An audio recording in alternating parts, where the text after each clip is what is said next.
Something happens from 1830 to 1860 that changes the conversation. And that change will be instrumental to causing the Civil War.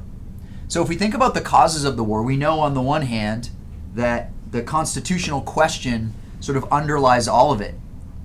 But from the 1830s on, the growth of the country, the physical, territorial growth of the country, as well as the changing attitudes about America, will ultimately be one of the main factors that will lead to the war.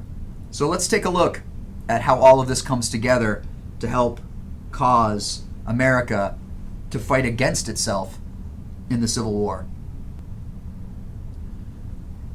The first thing that we need to consider is what changed. What happens from the beginning of American history to 1860 that leads this conflict to cause an open war between the North and the South?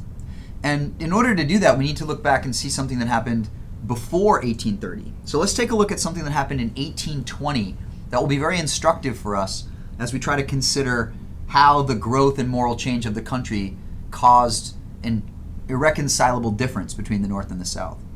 Back in 1820, we had a conflict between the northern states and the southern states. And that conflict all centered around adding a new state to the Union. You all know that the Louisiana Purchase territory opened up the West, and so new states have been added. And if you look at this map, you can see all these new states that have been added to the Union by 1820. So Alabama, Mississippi, Tennessee, Indiana, Ohio, Illinois. So we've added all these states. And as these states have been added, there's been a sort of tenuous balance between northern states and southern states. And what I mean by that is free states, states where there are no slaves, and slave states where slavery is legal. Now the reason that matters is because each state has a certain number of senators and congressmen, and if slave states outnumber free states, then slavery will become more of an issue. Pro-slavery forces will control the agenda. Whereas if the northern states, the anti-slavery states, the states where slavery is illegal, like Pennsylvania and New York and Massachusetts, if those states dominate the Senate and the House, then anti-slavery policies will become the standard. So in 1820, Missouri, that you can see like the orange state with sort of the hash marks through it, requests to be added to the Union. And it's a slave state, as you can see by the color, the orange color there, as it marks the rest of the slave states. And Missouri, if it adds to the Union, would outnumber the northern states in terms of senators and congressmen. So it just so happens that at the same time, a group of citizens in what was part of Massachusetts in the territory of Maine was requesting the possibility of separating from Massachusetts to become their own state. And obviously those people had to get permission from the Massachusetts legislature and from Congress as required in the Article 4 of the Constitution. And that agreement is basically made in order to keep the balance between slave and free states. So in 1820, Missouri comes in as a slave state and Maine comes in as a free state, and that temporary balance is continued. And I guess the thing we have to consider is what happens from 1820 to 1860 that throws that balance out the window, that makes compromise no longer possible. So let's take a look at the factors that played into that. And the first and most important factor will be a sense of moral change that's going to sweep across the country. And it's known historically as the Second Great Awakening. The First Great Awakening would have happened back during the Puritan times, but this Second Great Awakening is a return to religious principles, a return to morality and ethics and doing what's right for people, and a sense of what is the responsibility of each individual person. And so this idea of individualism and responsibility and how each person can be the best person they can be, but also do things that are moral and just. This is going to sweep the country, and these changes are going to have a profound effect on politics, on religion, on education, on medicine. It's going to really change the way people see their role in society. And if we look just at the way these revivals spread across the country, you can see, looking at this map, you can see how there's this westward movement of these religious ideas, of these moral ideas. So if you think about ministers in these towns, traveling from town to town and sort of encouraging moral and just behavior, you really get a good sense of what's happening in the 1830s in the American growth and moral change. So when we talk about this moral change, what are we talking about? So first of all, you have what becomes known as the first really American philosophy. And this American philosophy becomes known as Transcendentalism. A group of authors in the early 1800s begin writing poetry and literature and journals about how we can overcome sort of the mundane day-to-day life and transcend sort of our normal lives to find some kind of higher principle. And oftentimes that related to nature, but ultimately transcending your mundane day-to-day life allowed you to sort of look at the world in a new way. And the biggest proponent of Transcendentalism was a man named Ralph Waldo Emerson. And you can see in this quote from Emerson sort of an idea of what it is that he's advocating. This idea of believing in your own thoughts, believing in what is true in your heart is also true for all men. That sort of, you know what it means to be a good person, and you should follow that, and you should listen to that voice that's in your head. Another author who will become key and instrumental in this conversation will be Henry David Thoreau. And Thoreau will very much be wrapped up in abolition, like arguing against slavery, about women's rights, about nature, about what's the best kind of government. And Thoreau will famously, isolate himself, go off to the woods, to a small cabin in Massachusetts at Walden Pond, and ask himself, what is a good life? What does it mean to live a life that has meaning?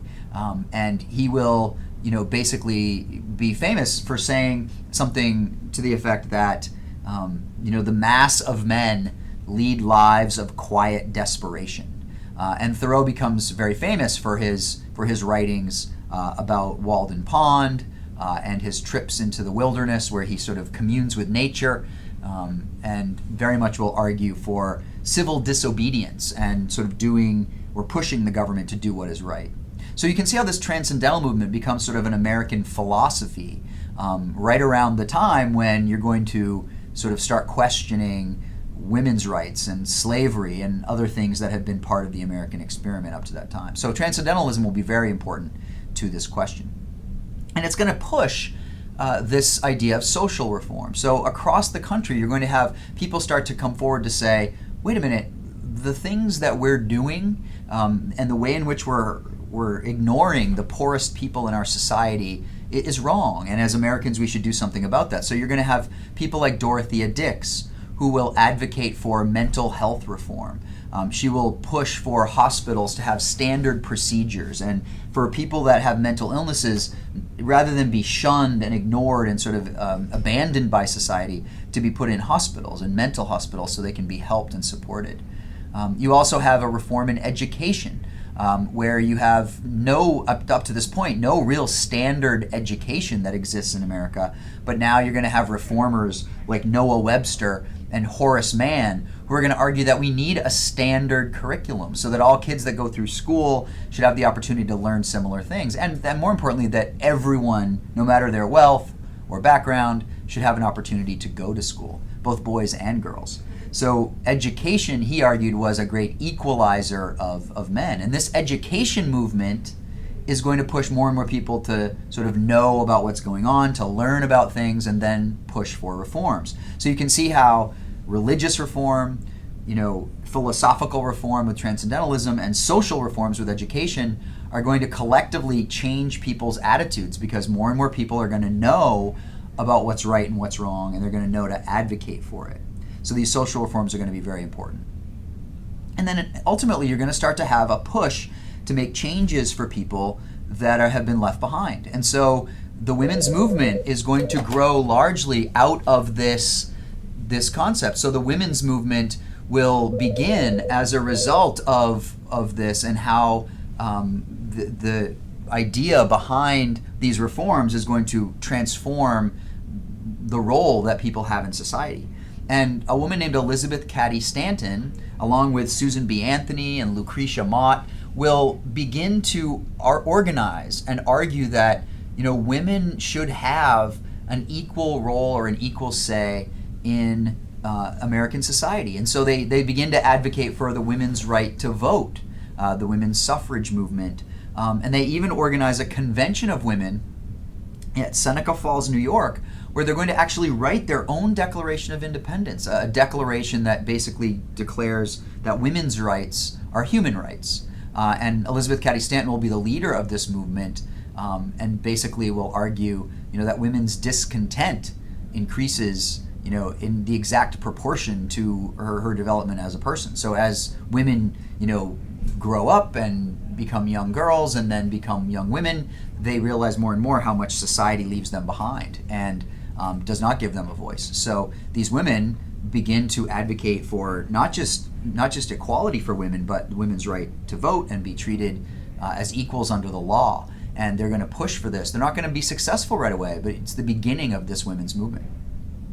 And of course, the biggest change that will occur in terms of people's attitudes will come around the issue of slavery and how it affects American society. You know that we've talked about slavery in the past as being an essential part of the American experiment, that America wouldn't have succeeded at the beginning without slavery. But it's also important to remember that even Thomas Jefferson argued early on that slavery was like a wolf that you hold by the ears. You don't like it, but you don't want to let it go. And so I think it had been so built into the Southern economy and the Southern experience, it got to the point now where the question is, how can you do without slavery? And you've got generations of slaves. And by 1830, you had 2 million slaves in the United States. So when you think about the population of the United States at that time, you're talking about a sizable percentage of the American population here is slaves. And of course, they're in the South. And you'll see in a second, how that breaks down. But some things happen right around the early 1800s that are going to make slavery even more important. And the most important of these will be the invention of Eli Whitney's cotton gin. You can see the image of the cotton gin here. Cotton is very difficult to harvest because it grows on a spindly plant with thorns, and you have to sort of pick into the cotton to pull the thorns out, and there's always seeds, and you have to pull those seeds out by hand. But Eli Whitney's invention made cotton production more profitable because his invention separated the cotton from the seed. So you didn't need slaves to pick the seeds out of the cotton, you just needed them to pick the cotton itself. So if you think about it, one slave could now produce twice as much cotton, so it made the cotton industry that much more profitable.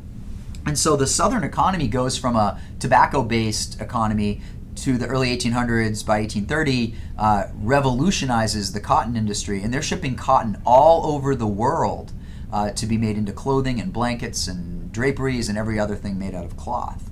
So the cotton industry is really going to take off, and you can see in these maps like the widespread areas of cotton production. So this is 1820. This is previous to or prior to the cotton gin. And notice the little brown dots. The little brown dots are slavery, right? So one dot equals about 200 slaves. And you can see the vast majority of slaves were in the Virginia Tidewater area, which would have been tobacco plantations, and a central part of Kentucky, central parts of Tennessee, and basically along the coast of the Carolinas and Georgia, which would have been rice plantations. But now, as cotton is going to grow, and look what happens from 1820 to 1860, look at the light green area, that's areas of cotton production. By the time you get to 1860, look how much the cotton gin had revolutionized the cotton industry. And obviously, look what happens to slavery. It expands widely into Georgia, Alabama, Mississippi, Tennessee, Arkansas. So it's spreading all across the South. And now you've got cotton plantations all through the Carolinas and Virginia. It's sort of taken over. So now it's tobacco and cotton, but primarily cotton. And so look how many more slaves there are by 1860 as a result of the cotton industry. So if we look at the Southern population in 1860, we get a good sense of it. So, 66% of the Southern population was white. 32% was in slavery, so African Americans enslaved. But look at the slave owner percentage. Only 25% of the Southern population owned slaves, and that's because those were the wealthier plantation owners, whereas the vast majority of Southern whites were poor and either lived in cities or worked on plantations and were paid, but were not slave owners. So, and the vast majority of slave owners in the South really only had 1 to 9 slaves. It was really the really wealthiest people who had 50 or more slaves. Those would have been the equivalent of modern day millionaires with the slave economy. So when you think about the breakdown, you can see how slavery spread and how it distributed the wealth in the South. It really kept the rich rich, and it was a very profitable industry having slaves. So out of these reforms, you're going to start to have people question the morality of slavery. Now, there had always been people who questioned the morality of slavery. Back in the colonial times, the Quakers, for example, the pacifist religion that largely settled around Pennsylvania and New Jersey, they had always been against slavery. But now you're going to start to have more because of this religious push and this reform push and this education push. People starting to say slavery is just wrong and it needs to stop. And so the abolition movement will be the result of this. And the abolition movement will really get its start officially, connected to the women's movement, interestingly, but also from a newspaper known as The Liberator. It was a northern newspaper. It was published by a man named William Lloyd Garrison. And Garrison's newspaper essentially was just like any other newspaper, like the New York Times or the Boston Globe or the Washington Post, but it would print articles primarily from the perspective of an anti-slavery political argument. And so the Liberator becomes more and more popular around the northern states, among those who believed that slavery was immoral and unjust, and these newspapers help reinforce that. So more and more people are now reading about these ideas of abolition. And then when you add to that, some very outspoken and leaders in the abolition movement, African American leaders, people like Frederick Douglass, who was a former slave, who was self-educated, gave eloquent speeches around the country, advocating, and arguing that slavery was wrong and immoral and unjust. And there were people who legitimately felt that Frederick Douglass was not really African American. Somehow it was a trick because of the fact that he was so articulate, so well-spoken, so well-educated, such a great orator, very similar to Daniel Webster in his oratorical skill, making great speeches and convincing people. And so when you have these newspapers and you have these public speakers and you have African American leaders who are symbols of what African Americans can do and how education can transform a person, that ultimately it will change people's opinions. And you're also going to have slave rebellions that happen across the South. If you came to see Birth of a Nation when we had that for a Plus Point film, or you just know about Turner's Rebellion, a very brutal rebellion in Virginia, where Turner leads a group of slaves against white families, and over 60 white plantations are affected. And the slave rebellions begin to terrify people in the South that slaves are going to rise up and kill them in their beds. And so these massacres are going to have an effect. So when you think on these moral changes and these ideas of how morality is changing, you can see how attitudes are beginning to change. And so I hope you understand that this moral change, that these changes that are happening as a result of reform and education and religious belief, they're going to have an impact on society from 1830 to 1860. But I think it's important that we now take a look at some of the sort of territorial reasons for change, and that's the growth of the country, both economically and geographically. So when we think about the country from 1830 on, the country is growing rapidly geographically. After the Louisiana Purchase and after Lewis and Clark go on their expedition out west and sort of map the territory, we now have more of an understanding of what land is out there, what's available for the American people to grow and to move and to expand.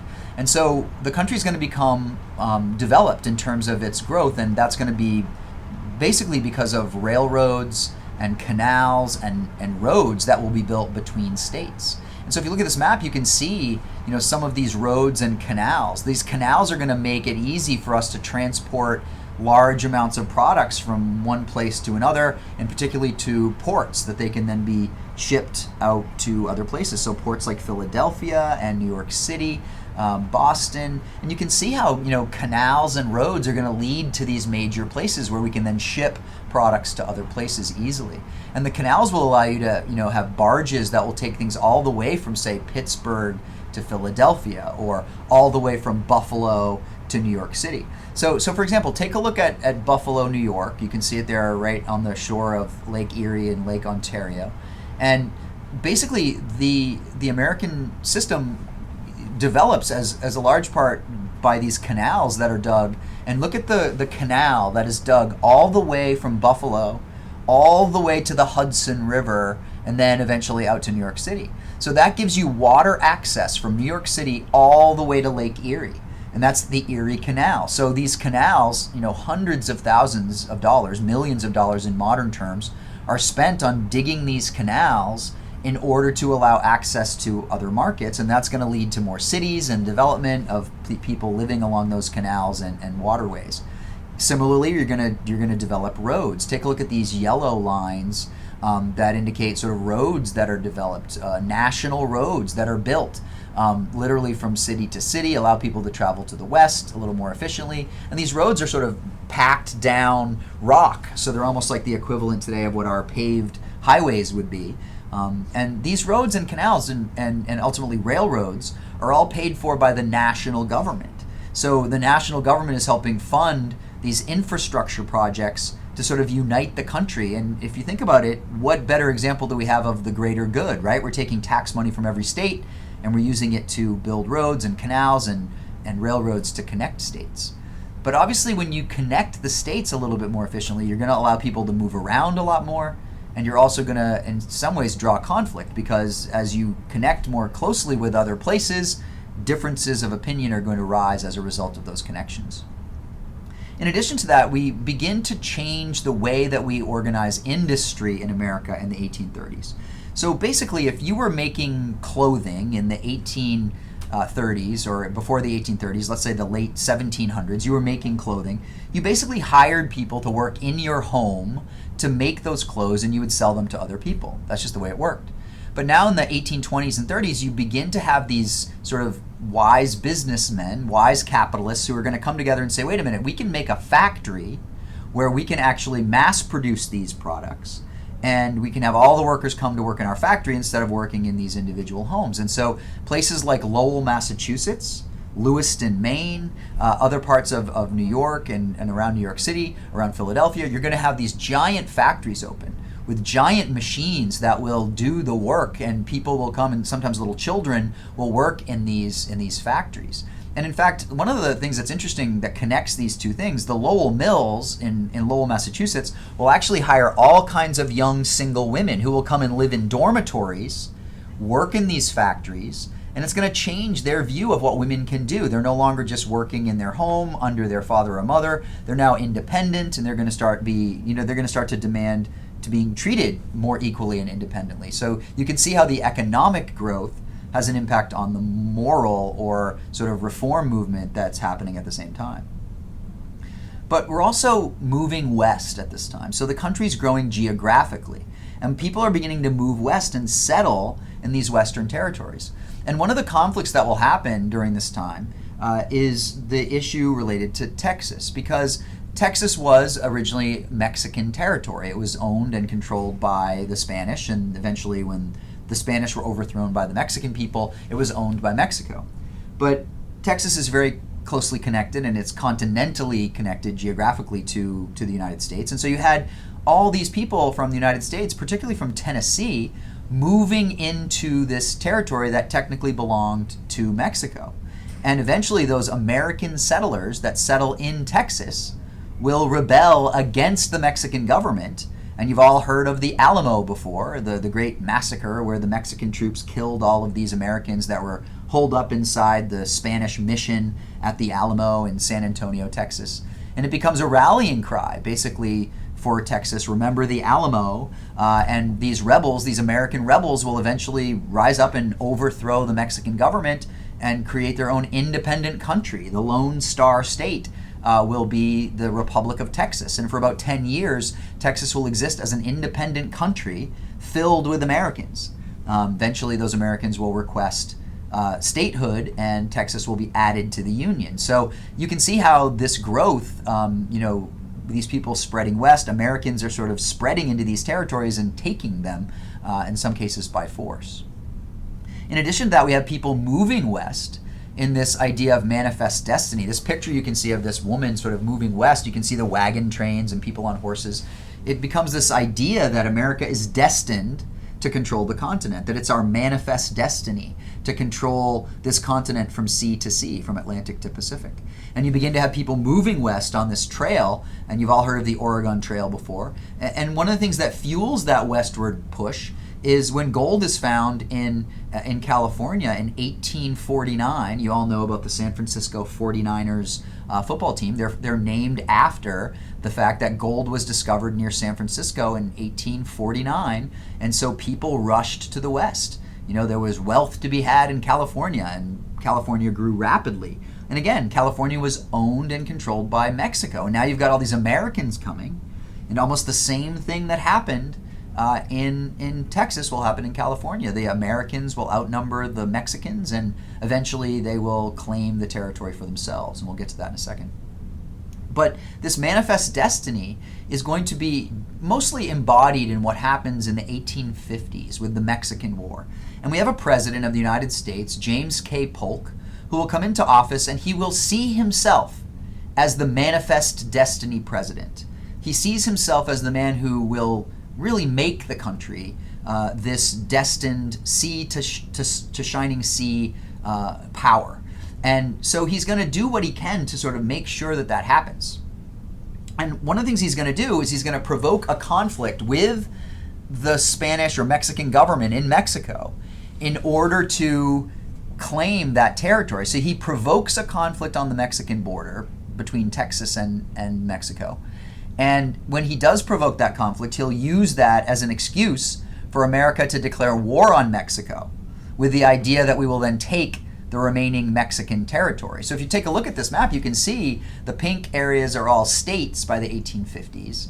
But notice these orange areas, the ones Oregon Territory, Unorganized Territory, and Minnesota Territory, were all owned by the United States. But the Mexican territory, which would include states, parts of Colorado, Utah, Nevada, New Mexico, California, Idaho, you can see those sort of southwestern states that exist on the American map today were all owned by Mexico. And so by provoking a conflict with the Mexicans, Polk was able to fight a war and pursue his expansionist goals. And you can see on this map, the U.S. kind of invades Mexico, attacks Mexico. Several battles will happen in Mexico, a couple in what will be modern-day California. But the majority of these battles will take place in Mexico. And so we sort of take the battle to the Mexicans with the idea that when we beat them, we will take the territories we want, which is exactly what we do in sort of taking this new territory, which will become the states of California, Arizona, New Mexico, Idaho, Utah, those southwestern states we know today. But this expanded geography is going to lead us back to that initial question, which is, how do you now balance the slavery issue? As the country has grown, how do we keep a balance between slave and free states? And the real question will come, can that Missouri Compromise that we made back in 1820, can that Missouri Compromise still work all these years later? And the answer to that question is going to be no, that compromise can't still work. And you should understand why now, because as the country has grown physically, and the question of how do we balance the slave versus non-slave issue, or the slave versus free issue, we can no longer compromise over slavery, because the moral change, the religious change, the educational change that's happened in America from 1830 to 1860 means you can't compromise on a right or wrong anymore. If slavery is wrong, if it's immoral, if it's unjust, you can't make a political deal about it.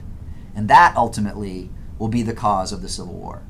So I hope this has been helpful, and we'll talk more about it in class.